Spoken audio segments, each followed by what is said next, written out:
صباح الفل ومساء النور. اسف على المنظر اللي ورايا، عايز اعمل كونتنت ومفيش مكان، فايه يا رب تكون الفكره وصلت. فالسلام عليكم، انا كنت شايف من قناه تيوب والفيديو ده جديد، وانا محاول ما اجيبش اي ايجار معانا. بسم الله الرحمن الرحيم، اني استخرت الله وفوضت امري لله، والله على ما اقول شهيد. الكلام ده انا مسؤول منه او عليه 100%. مفيش حد غششوني، ماشي. و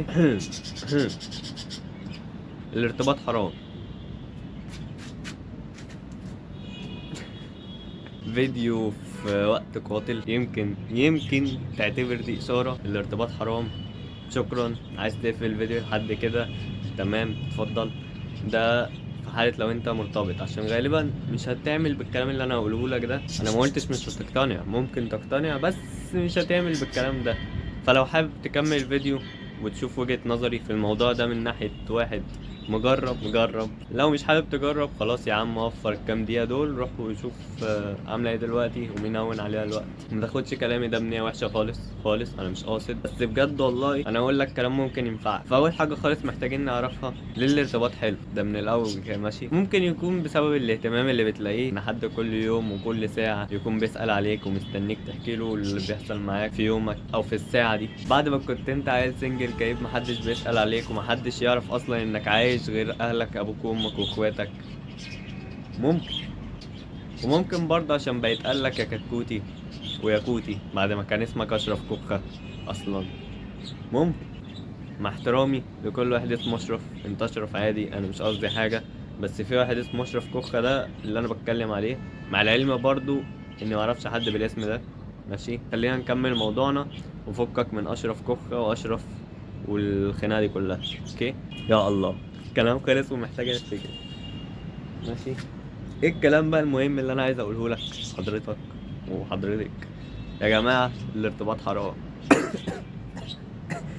تقول لي اوه جبت التايهة انت، صح؟ فما علينا. انت دلوقتي واحد يا عم مرتبط وبتكلمها وهي الملكة وهي فكة ومش عارف ايه وكل الكلام الجميل ده. انا ما بشجعكش تسمع عصام صاصا والله، ولا حمو بيكا ولا الطيخة ولا الكلام ده كله، بس يعني بفهمك الدنيا ماشية ازاي، وبفهمك برضو ان انا من سنك وعارف اللي بيحصل. مبدئيا زي ما بقولك كده، الاهتمام هو اللي مخليك طاير بالارتباط ده وبيها وبالدنيا و... زي الفل. الارتباط ده برضو نفس الارتباط ده، نفس الارتباط ايه، نفس الاهتمام ده لو جه من واحد صاحبك اسمه بقى احمد كوخة عشان انت تشوف. مش عارف والله يا عم ايه مستوى الكوميديا بتاعي ده، بس تمام ماشي. فلو جه بقى من كوخة صاحبك ده، اياه فرحان ومبسوط، بس هي برضه عشان بنت ومن جنس اخر، فانت بتقول يا انا حد بقى يحس بيا وحد شايفني حلو ومش عارف ايه. بس والله هي بتمشي كده يا عم والله. هتفضل بقى تقول لك انت مفيش زيك وانت.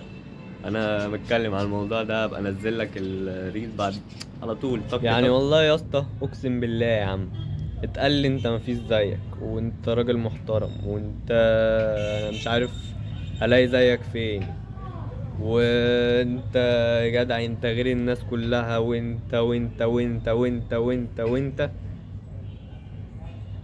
وفي الاخر كله وقع بسبب التنفيضه دي. مش عارف اقول لك ايه، ومش عارف اقول لنفسي ايه، ومش عارف الوقت اللي انا ضيعته ده ضيعته في ايه. فالمفروض بقى انت شفت ايه اللي حصل فيا، ده فترة عدت خلاص، ماشي. ويا ده انا وصلت لمرحلة صعبة اوي والله. انا بكلمك من بعد ما عديت بمرحلة ان انا سمعت البوم ليجاسي وسمعت اغاني كلها وسمعت اغاني ابي شوفي حالي مال وانا مش وياكي، كم مرة انا انساكي ومش عارف ايه. وليجاسي قالك فضيها سيرة انا مش فاضل، مش عشان اللي انا فيه ده كفايه. وانا عديت بقى بكل ده وجيت دخلت في مرحله جديده، اللي هو بقى وصل لها ليجاسي والناس دي ان هم بداوا يكتبوا اغاني. فانا بدات اكتب اغاني، عامل لحد دلوقتي اغنيه وفي شويه كلام فاوديه في اغنيه تانية.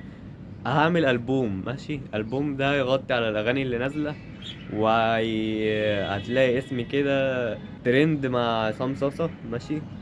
انا مش عارف اشمعنى هو، بس هو اللي بيجي في بالي دلوقتي. وهتلاقي شغل عالي قوي. بس استنى، محتاج اتعلم الكتابة. انا معايا الكلمات، بس محتاج بقى الالحان والتوزيع والميكس والماستر والبروديوسر والكلام ده كله اتعلمه عشان اعرف اعمل اللي انا في دماغي. اوكي، تيجي بقى بعد مرحلة الارتباط، بعد ما كنت تستوستيرون ايه، الدوبامين عالي هنا كده بالظبط، بعد ما كان بيبقى هنا اصلا، بعد الكلام بقى وبعد السلام اللي اخره كلام في ايه فاضل لي، وهتخش في مرحلة أحمد كامل خليني في حساباتك، وقولي مات مش فاكرة شكله، وقولي غاب ومعاه مشاكله، واعملي فيها البريئة، وايه تاني والله. استنى بس، ده انا رصتلك رص يا الله. ده انا عامل بلاي ليست محترمة تسمعها واتنسيت كأني ما جيت، ولو حسيتها تكسرني، وألف في الدفاتر تلقى الشعر بيحكي عنا فاكر. يا ده انا عديت، بقول لك عديت والله، ووصلت لمرحلة جديدة خالص بعد كل ده بقى.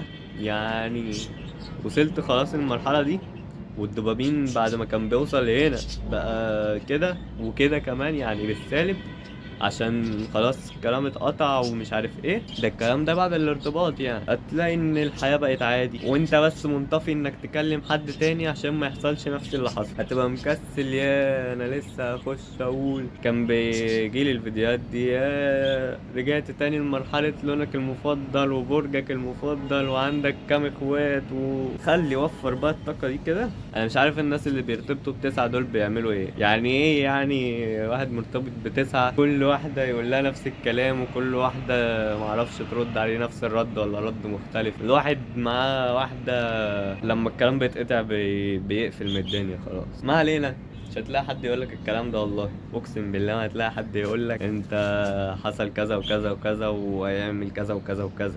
بس انت عشان اخويا، وانا ضهري في ضهرك، وانا وانت نموت على مبدأنا. مش عارف انا وقعت في سبوتيفاي ولا في ايه، بس ما علينا. خلي بالك، مش هقول لك اكتر من كده، مش كلمتين اقولهم بجد خالص. اهم حاجه خلي بالك زي ما قلت لك. ويا صاحبي كله رايح بجد والله، حتى لو انت مين وهي مين وانتوا مين وانتوا فين وهم فين، صعب اوي تكمل. خدها نصيحه، اشتري مني، بيع القضيه. مشي وسابني قلت له ماشي. خليك فاكر كل كلمه وكل حرف، كل كلمه وكل حرف. دي اغنيه بقى انا نزلتها في فيديو قبل كده، هتلاقي الاي هنا او هنا، او هتلاقيها في اخر الفيديو تقليد لالعب يلا. دي بقى الموهبه ظهرت هنا، يعني هي ظهرت في الاغنيه دي واختفت بعد كده، جت بقى ظهرت، فابقى بشرح في الاغنيه، والاغنيه هتعوز محلل بين سبورت يحللها عشان فيها كلام جامد. يعني عايز اديها لحد كده جامد يعملها عشان ما اظلمش الاغنيه والكلام اللي في الاغنيه، عشان كلام كده فاهم، اللي هو انا بقول كده عشان يا ده انا قصدي حاجه تانية، فاهم. فهي جامدة أوي، انتظروها في 2030 تكون بتسمعها بقى انت وعيالك انت واحفادك. يعني مش متأكد لسه. اوكي، see you soon as possible. ويعني انا مش قاصد والله ان انا ابقى لابس احمر في اليوم ده، وانا اصلا بصور يوم 10، فيعني لسه انا دلوقتي في الماضي بتاع المستقبل او الحاضر اللي انت بتشوف منه الفيديو. انت فهمت حاجة؟ ف see you in the future and خلي بالك من نفسك وايه.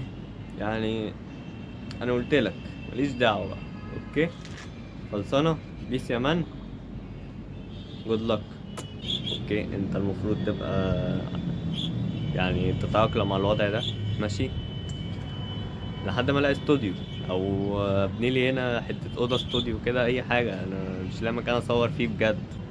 معلش لو الجيران اتفرجوا كده عادي. الفتره الجايه في شغل جديد، خلينا اعلن عن الشغل الجديد طالما انا مفيش حاجه اعملها كده، وبالمره طالما انا طلعت. اوكي، فالفتره الجايه في شغل جديد قوي، فوق، عالي، ماشي. و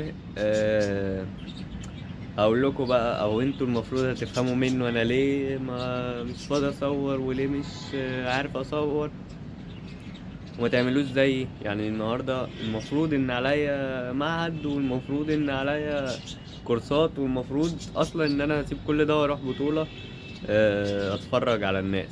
ف تعملوش زيي. انا اكتشفت ان الدنيا بايظه فمشيت مع البوظان. انتوا المفروض ما تعملوش كده.